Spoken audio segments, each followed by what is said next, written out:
These are the highlights. Motorsport.com, Washougal National.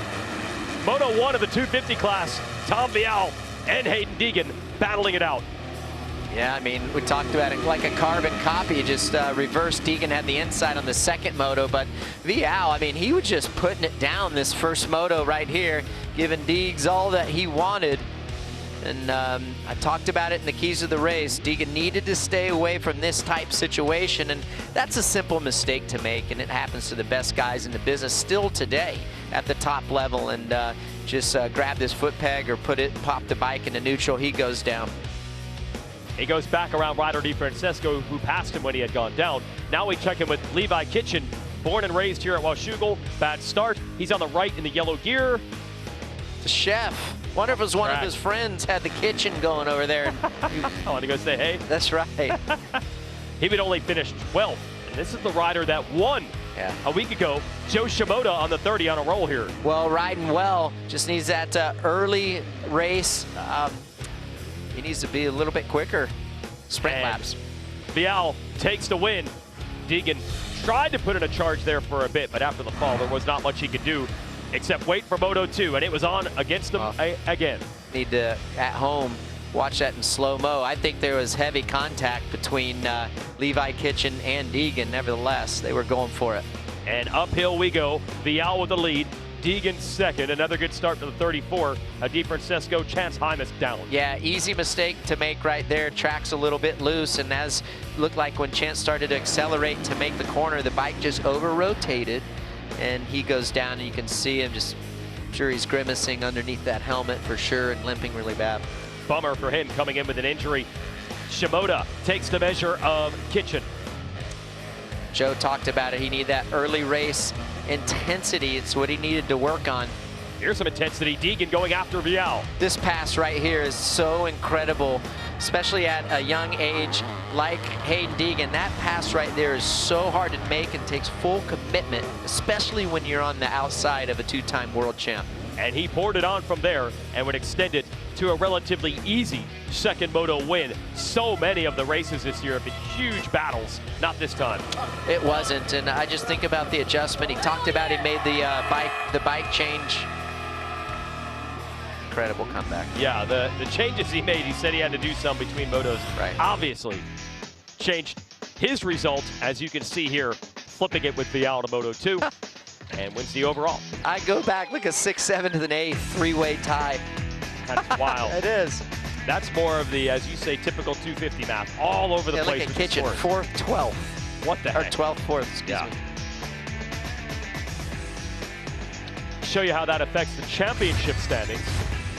Oh, I just do want to shout out Jet Reynolds getting his first career top 10, by the way, when you saw those overall results. As for the season standings, Deegan had a little more than one whole race of a lead coming in. That stretched just a little bit now over Vialle, who moved up to second in points. Kitchen, who was second, moved back to third. Now let's combine all the Supercross and Motocross points together, and that will create the SMX standings leading to the playoffs. Deegan stretching it back out on Kitchen, who had the rough day today. 6th overall.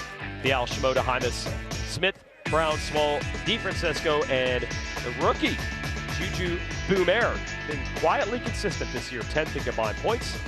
And that's the way they would start if the playoffs were to begin today. So let's get ready to break down what we saw at this Motorsport.com. Washougal National in the 250 division. Jason and Ricky here. Deegan, by his own admission, just had weirdo things, bad racing luck. He had finished first and second in every moto until the last couple weeks.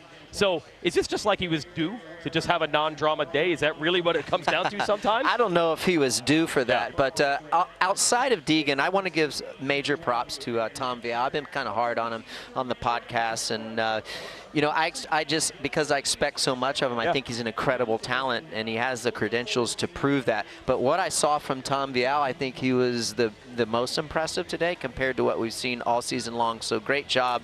I know Deegan got the best of him, but also going back to Deegan, I think that he rode really well, and how he adapted from that first moto to second moto. Made the adjustments, didn't override the bike. He said he was a bit more comfortable on that bike the second moto, and that it's just cool to see the growth, but both great performance. And that leads to this. Deegan going to celebrate on the podium with the American flag. That's right. Oh, yeah. That'll get them fired up. And the other story, the 250 class didn't change. It's that every week, Deegan's good every week. And then every week you think you know who the guy that's going to challenge him is. It changes.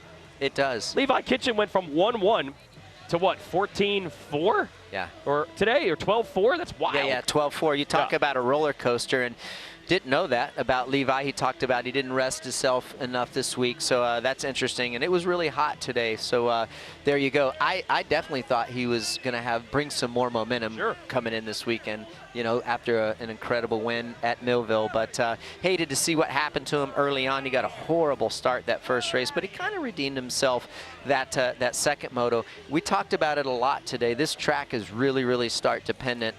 More than others because the track race is so narrow, and he just put himself behind the 8-ball right from the get-go. Hi folks, Lee Diffie from NBC Sports here. If you truly enjoyed what you just watched, you can get more news, interviews, and highlights by subscribing to the Motorsports on NBC YouTube page. You can get it all, so go for it.